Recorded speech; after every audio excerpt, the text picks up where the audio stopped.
Welcome to another deep dive. Today we're going to be taking a look at veterinary diagnostics. Okay. But we're going to be going even deeper than that and looking at this approach called problem-based inductive clinical reasoning. Sounds very intense. It is, but it's so fascinating. We're using chapter 1 of the book, Clinical Reasoning in Small Animal Practice, to kind of walk through all this. Awesome. And I think this will be useful even if you're not a veterinarian because it's about, how to approach any problem, really. I like that, yeah. Have you ever had, a medical case that just stumped you, either with your own health or maybe a pet?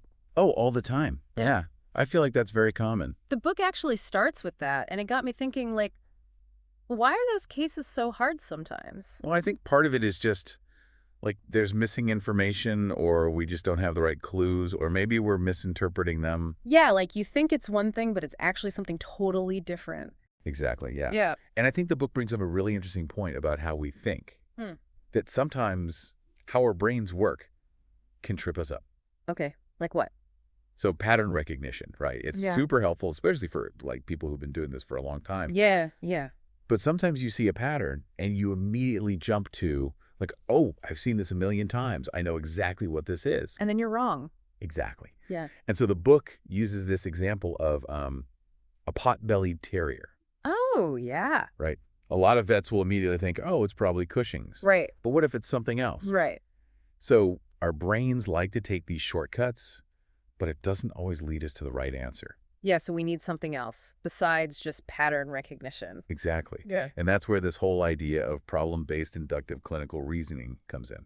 Okay, I'm intrigued. So how does that actually work? Is it a checklist? It's more than a checklist. It's like Right. a way to organize your thinking. So the first step is to create a problem list. But it's not just about listing out every single thing you see. Oh, okay, so there's some strategy to it. Exactly. Yeah. You're looking for the most specific things and using those to guide your investigation. When you're doing a puzzle, you don't start with the edge pieces. Right. You start with the weird ones, the ones that give you some sort of starting point. Yeah, okay, so how do you know which problem is, the most specific? You want to find the ones that point you towards the smallest number of possible causes. Oh, okay. So, for example, let's say a dog comes in and it's vomiting and lethargic. Okay, yeah. Those are both really common. But vomiting is probably a little bit more specific. Because whatever's making it vomit could also be making it lethargic. Exactly. But now imagine that same dog also has jaundice. Okay. So now that becomes the most specific problem because it really narrows it down. So it can kind of shift as you get more information. Exactly. And even after you've figured out what the most specific problem is, you still need to think about the less specific ones. They help you refine your thinking. Oh, okay. Like if an animal has excessive thirst and urination, but it's not eating well, Okay. that can change how you interpret those first two problems. For instance, diabetes usually causes increased thirst and urination, but those animals are usually hungry. Right. So that lack of appetite might mean something totally different is going on? Exactly. You're constantly evaluating and refining based on everything you've got. So it's what is it saying? When you hear hoofbeats, think horses, not zebras. Exactly. You're looking for the most likely explanation. Yeah. But you have to be open to the possibility that it might be a zebra. Exactly. And the book provides a framework for doing that. They give us these 4 key questions. Okay, let's hear them. What's the first one? Define the problem. Okay. Define the problem. Sounds pretty straightforward, right? Well, it's about going deeper than just general observations. Remember that dog that was vomiting? Yeah. Well, is it actually vomiting? Or is it regurgitating food or coughing? Oh, right. Those sound kind of similar, but the causes and how you approach them are completely different. So it's about being really precise. Yes. Yeah. The book gives other examples like, are those really seizures? Or is the animal just fainting? Oh. Or is that red urine from blood? Or something else? It all starts with getting that problem definition right. Yeah. You can't build a case without knowing what you're actually looking at. So what's question number 2?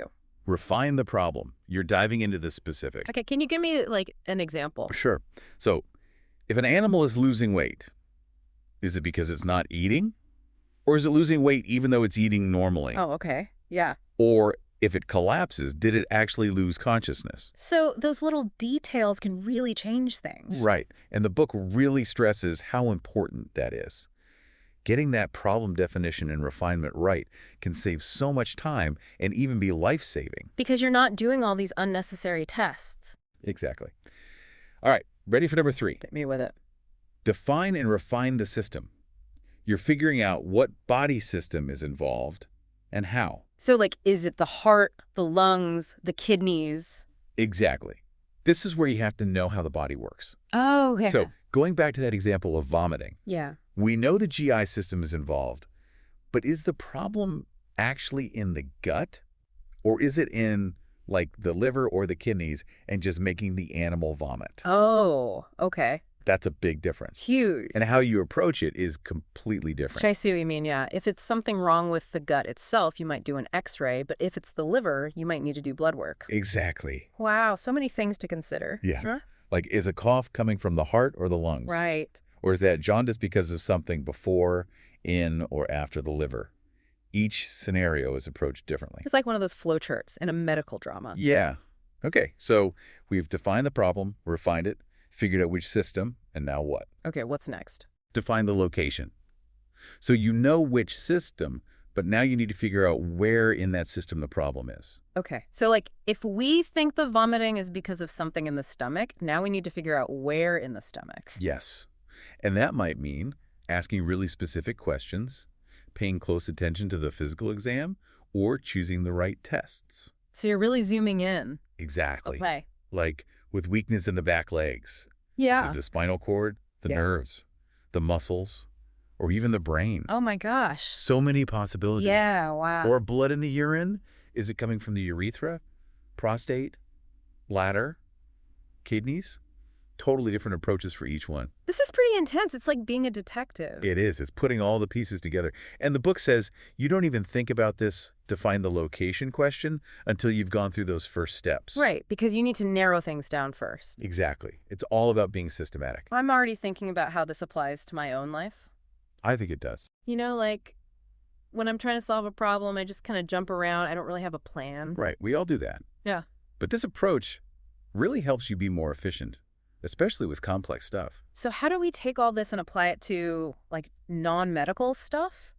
Well, the book talks about that a little bit. They say these principles work for pretty much any situation, from like technical issues to big life decisions. I can see how those 4 questions could be adapted. Yeah. Like instead of define the lesion, you could think of it as identify the root cause. Okay, so let's say I'm having a problem at work. Like a project is behind schedule. Okay, so first, define the problem. What's actually causing the delay? Lack of resources, bad communication, unrealistic deadlines. Right, because it's easy to just focus on the fact that it's late. Exactly. And then refine the problem. Why are those resources lacking? Okay, so you're going even deeper. Right. Then define the system. What are the processes or structures that are part of the problem? And then identify the root cause. Is it a lack of leadership or a bad plan? Once you know that, you can come up with actual solutions. This is really making me think. It's like having a plan for how to tackle anything. It is. It helps you think critically and systematically, which leads to better results. I love that. And the book talks about another benefit too, which is communication. Oh, yeah, that's a big one. Because when you have this clear way of thinking, you can explain it to other people. It's like you're showing them your thought process. Yeah, you're not just saying, this is what I think. You're saying, here's how I got here. Exactly. Imagine how helpful that would be in, like, any professional setting. Oh, yeah, for sure. Like a vet explaining something really complicated to a client. Right. If they understand how you got there, they're probably going to trust you more. Exactly. And it's the same with anything, really. Trying to get someone on board with a new idea, making a big decision with your partner. It's not about just being right. It's about understanding each other. Exactly. And the book talks about how this can even help us deal with normal test results. Oh, yeah, I've heard about that. Like when you're hoping a pest will give you the answer, but it comes back normal. Exactly. It can feel like you're back to square one. But the book says this approach can help you think about it differently. Oh, so. Well, it's a reminder that diagnosis is a process. And those normal results can actually be really valuable. Because they rule things out. Exactly. So you can narrow down your focus. That's like a detective show where they're eliminating suspects. Right, right. So this whole thing is about embracing that uncertainty. Totally. You rarely go straight from symptoms to diagnosis. Right. It's more like a winding road. And this approach is like a compass to help you navigate that road. Okay, that's a good analogy. So I'm starting to see how this whole framework fits together. We've got to balance that pattern recognition with a more systematic approach. It's about using both. And it's about thinking critically and understanding how the body works. Exactly. And you know what's really cool? The book says that the more you use this problem-based approach, the better you actually get at pattern recognition. Oh, really? Why is that?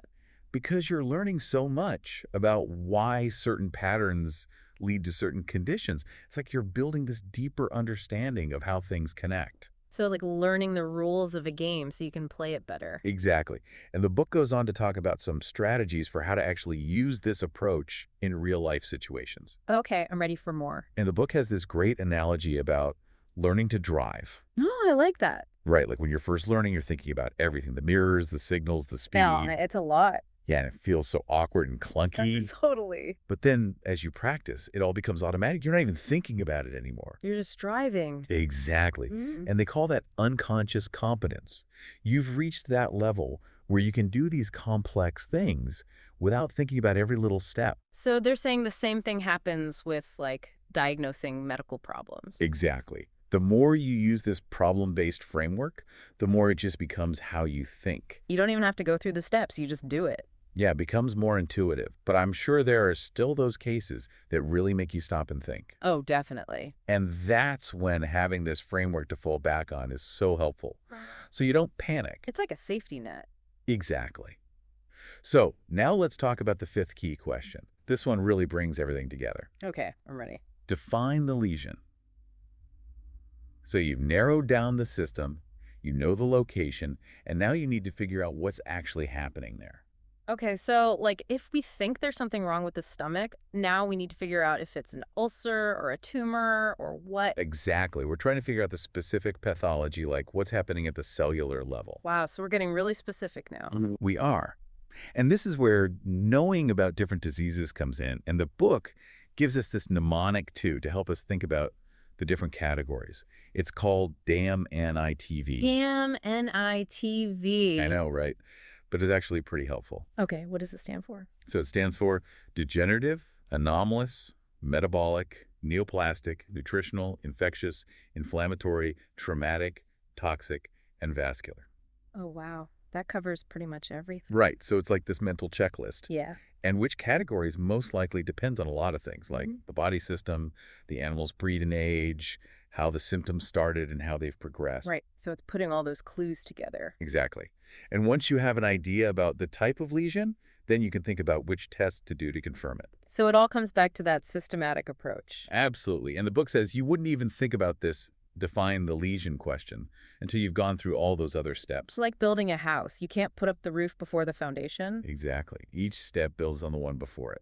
This is really making me think about how I approach problems in my own life, you know? Yeah. I feel like I just jump around. I don't really have a system. I think a lot of us do that. Yeah. But it seems like having a structure could really help. Definitely. Especially when things are complicated. So how do we take this and use it for like everyday stuff, not just medical problems? That's a great question. And the book actually talks about this. They say these principles can be used for a lot of different situations, you know, from fixing technical problems to making big life decisions. Yeah. Like those 4 key questions we talked about, you could probably adapt those. Totally. And the define the lesion question, you could think of that as identify the root cause. Okay, so let's say I'm having a problem at work, like a project is behind schedule. Okay, so first you'd want to define the problem. What's actually causing the delay? Okay. Is it a lack of resources? Is it communication problems, or the deadline's just unrealistic? So it's like really getting specific about what the actual problem is. Exactly. Then you'd refine the problem. Okay, so why are those resources lacking? Is it a budget thing? Is it staffing? So you're digging deeper. Exactly.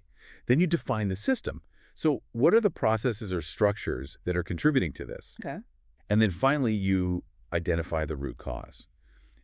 Is it bad leadership? A bad plan from the start?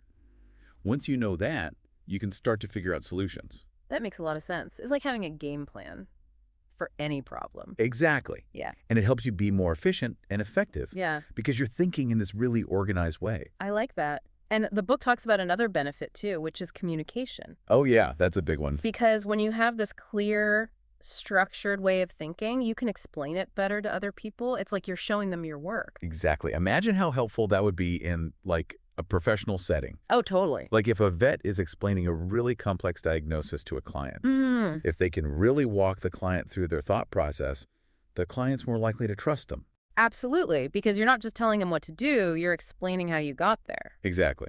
And it's the same with anything, really. Whether you're working on a team project or making a big decision with your partner or even just having a tough conversation with a friend. It's about being on the same page. Right. It's not about just being right. It's about understanding each other.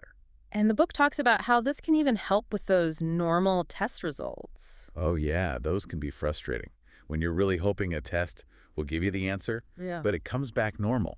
Exactly. And it feels like you're back to square one. But the book says this approach can actually help you think about those situations differently. Oh, really? Oh. How it reminds us that diagnosis is a process. And those normal results can actually be valuable because Ye- they help rule things out. Oh, okay. So you can narrow down the possibilities. It's like that detective show analogy again. Yeah, exactly. You're eliminating suspects. So it's all about embracing the uncertainty. It is. It's rare that you'll go straight from symptoms to diagnosis. It's more of a winding path. Right, and this approach is like a compass to help you stay on track. I like that. So we've got to find that balance between using our experience and intuition, but also having this systematic approach. You need both. And it's about thinking critically and understanding how the body works. Exactly. And you know what's cool? The book says that using this problem-based approach actually makes you better at pattern recognition. Wait, really? Why is that? Because you're learning so much about why certain patterns go with certain conditions, it's like you're building up this deep knowledge of how it all fits together. So you're not just seeing the pattern, you're understanding it. Exactly. You're learning the rules of the game so you can play it better. And the book goes on to talk about some strategies for actually using this approach in the real world. Okay, I'm ready for more. Yeah, it really is amazing how these ideas from vet med can apply to other parts of life. This whole deep dive has been like a lesson in critical thinking. It really has. But I have to say, part of me is still wondering, like, is this problem-based approach realistic to use all the time? It seems pretty intense. Yeah, I can see that. And the book does talk about that. Yeah. They know it can feel overwhelming, especially if you're used to just going with your gut. Right. It's kind of like when you first start driving. There's so much to think about. Totally. And when you're busy, whether it's at work or just life in general, it's tempting to take those shortcuts. I get it. Yeah. But here's the thing. They say this framework, even though it seems complicated, actually saves you time in the long run. Oh, really? It's like learning any new skill. At first, it takes effort, but then it becomes second nature. So you're not really adding more work, you're just changing how you approach the work. Exactly. Think of it this way. If you're always hitting dead ends because you're not thinking things through, you end up wasting a ton of time. This framework helps you avoid that. Okay, I can see that. But is there, like, actual proof this works? Are there vets who are actually using this and seeing results? Yeah, there are. The book talks about some vets who'd incorporated this into their daily practice, and they say it's made a huge difference. Oh, wow. Like, what kind of difference? Well, one vet said it helped them be way more efficient with their time, which is super important when you're busy. That makes sense. And another one said it helped them prioritize information better. So they weren't just reacting to symptoms, they were actually like solving the puzzle. So they were getting more accurate diagnoses. Exactly. And I think that's what makes this approach so cool. It's not just for vets. We all have to deal with tough problems. Right. Imagine using this for, like, a work project. Totally. Instead of getting lost in all the details, you could start by clearly defining the problem and then Right. thinking about the systems that are involved. Yeah. It's like having a toolkit to approach any kind of challenge. I like that. And the book talks about how this whole approach also makes you a better communicator. Oh, yeah. Communication is key. It is. So tell me more about that. I'm always trying to improve my communication skills. Well, when you have this clear, structured way of thinking, it's easier to explain things to other people. Yeah, you're not just giving them your opinion, you're showing them how you got there. Exactly. And that's huge in situations where you need to get someone on board with something. Oh, I see what you mean. Like, if you can explain your reasoning, they're more likely to trust you. Exactly. The book talks about how this can change the dynamic between vets and their clients. Oh, interesting. Like if a vet can explain a diagnosis really clearly using this framework, the client's more likely to understand it and go along with the recommendation. Right, because it feels like you're part of the decision-making process, not just being told what to do. Exactly. And this applies to anything, whether it's teamwork, making big decisions, or even just having a tough conversation. Wow, this is making me realize how much I need to work on my communication. I think we all can, Yeah. but it's really cool how this approach can help with that. It's not about being right. It's about being clear and understanding each other. So it's safe to say we've learned a lot in this deep dive. We've talked about this awesome framework for tackling problems. And it's not just for vets. Right. Anyone can use this to be a better problem solver and a better thinker overall. So as we wrap up, we want to leave you with a challenge. Think of a problem you're dealing with right now, big or small. Now try using those 4 questions we discussed. Define the problem, refine it, define the system, and define the location. And don't forget that fifth question. Define the lesion, or basically figure out the root cause. What's really driving the problem? We want to hear about your experiences. Share your thoughts and what you learn with us on social media. Let's keep this conversation going. Thanks for joining us on another deep dive.